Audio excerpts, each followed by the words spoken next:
happy pa rin nga tayo kahit mga naaamoy natin mabaho kasi naalala mo yung nakakatawang memories mo dati. Pero alam mo ba ang happy hormones?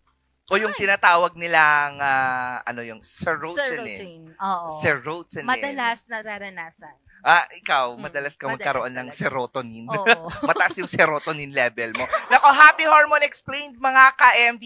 Kilalanin ang serotonin at ang papel nito sa ating buhay dito sa Fact na Fact. Pagod ka na ba? O feeling down lately?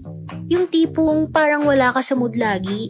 O di kaya mababa ang energy mo at sobrang anxious ka? Baka kulang ka sa serotonin. Ang serotonin ay isa sa mga feel-good chemicals ng ating utak. Ito ay kilala rin bilang happy hormone dahil importante ito para sa emotional stability ng tao.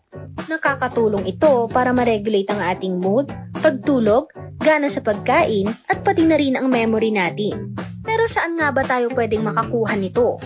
Una sa listahan, pagkain. May mga certain foods tayong pwedeng kainin para matulungan ang ating katawan na mag-produce ng mas marami pang serotonin.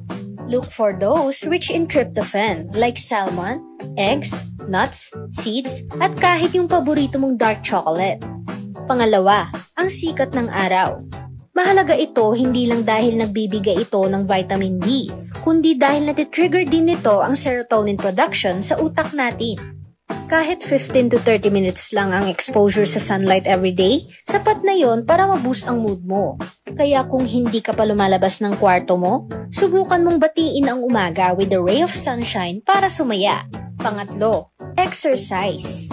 It's not just good for the body, pero mainam din ito para ang utak natin ay laging happy. Ang moderate intensity na paggalaw for at least 30 minutes ay nakakatulong para madagdagan ang serotonin levels sa katawan natin. At hindi lang yan, nakaka-boost din ito ng endorphins. At syempre, huwag din nating kakalimutan ang gut health. 90% ng serotonin natin ay nagmumula sa ating tiyan. So always keep your tummy healthy. Kumain ng mga fiber-rich foods at mga probiotics katulad ng yogurt o kimchi. Dahil healthy gut equals healthy mind. And last but not least, ang human connection. Mapatawanan session man yan, mahigpit na yakap, o heart-to-heart talk with your crushy cakes, ang kahit anong uri ng interaction kasama ang mga loved ones natin ay natural na source ng serotonin. Kaya naman if you're feeling down, you can talk to a friend, hug someone, or spend time with your pets. Happiness begins within us mga ka-MB. Kahit pamaliit na bagay lang yan para sa iba, kung para sa'yo ito ay nakakapagpasaya, go for it dahil you deserve it. Let's make a happy habit out of the things na nakakapagpasaya ng ating katawan at pati na rin ng ating isipan. Alam ko na kung ano yung number 1 na nagpapasaya kay Miss Angelica. Ano? Pagkain. Ay, oo. Kasi nga, di ba yun yung isa daw, yung gut mo. Dapat happy tummy equals happy life. Totoo Kaya yan. pala kapag nakain tayo, alam mo, pumapalakpak talaga ako. Sorry. Ako pag natutuwa ako sa kinakain ko, pumapalakpak talaga ako kahit nasa public place pa Ako ako. mapapahama ko yung... Oo. Naalala ko tuloy yung napanood ko sa Reels ng Facebook. Yung kumakain siyang gano'n. Ate, ang sarap! Sabi talaga, nakita mo yun? Yung sumigaw talaga siya sa sanggipsalan. Ate, ang sarap! Grabe! Gumalit at tumayo pa talaga siya.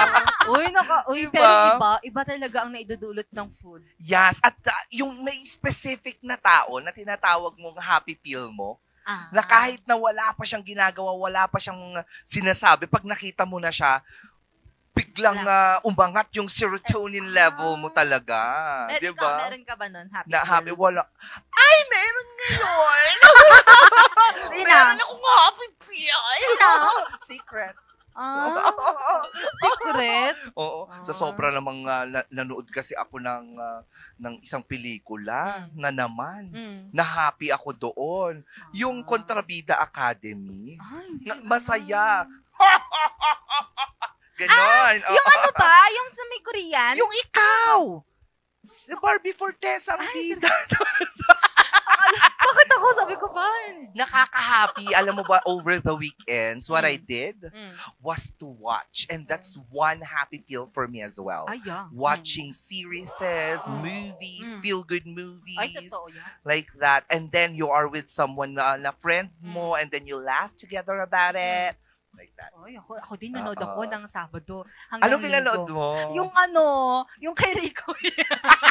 yung Siya ang happy feel mo ngayon. Saan ka man naroroon, yung 491 episodes, natapos ko yun in just 2 days. What? Oo. Pero teka na lang naman siya, 21 minutes lang naman. Ah, okay. Oo, pero grabe. Like, alam mo, pag nakikita ko pa lang siya, parang buo na yung araw ko. Ganun. Oy. Paano pag nagpakita nga talaga siya? Uy, wag naman.